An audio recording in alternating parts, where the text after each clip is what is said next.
माझा मुलगा शाळेत गेल्यानंतर मला कोणकोणती कामं करावी लागतात, तर घरातली कामं लवकरच होतात. तो पण शाळेत जायच्या आधी किंवा तो गेल्यानंतर थोडीफार असली तर तो गेल्यानंतर करते. नंतर मला दळण करायचं होतं, तर आज तर एवढं दळण करायचं होतं गव्हाचं आणि तांदळाचं. तांदूळ एक पायलीच दळण आणायचं होतं तांदळाचं, पण गव्हाचं 3-4 पायल्या मी आणते. कधी 3 पायली, कधी 4 पायली असं आणते. तर ते 3-4 पायली गव्हाचं पीठ आम्हाला 20 दिवस, 25 दिवस किंवा 22 दिवस असं जातो अंदाजाने.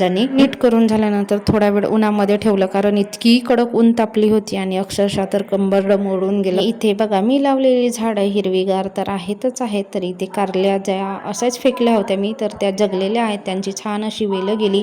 इथे मिरचीचं झाड पण खूप आलं होतं, त्याला कापूनच घेतलं कारण सरळ सरळ गेलं होतं, तर आता फाटे फुटतील त्याला.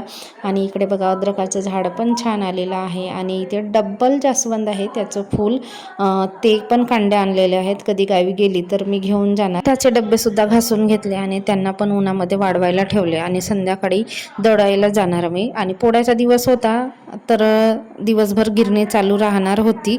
आणि बघा संध्याकाळी सुद्धा 5 वाजले होते, तरी इतकी ऊन होती कडक की जायची अजिबात बाहेर निघायची इच्छा होत नव्हती. आणि आमच्या घराच्या आजूबाजूचा परिसर बघा हिरवगार आहे, झाडी झुडपं आहेत रस्त्याच्या पलीकडे. दळण आणलं आणि पोळ्याचा सण होता, तर थोडाफार किराणा आणायचा होता, जो की आणून घेतला संध्याकाळच्या वेळेस. आणि इतका पावसाचं वातावरण झालं होतं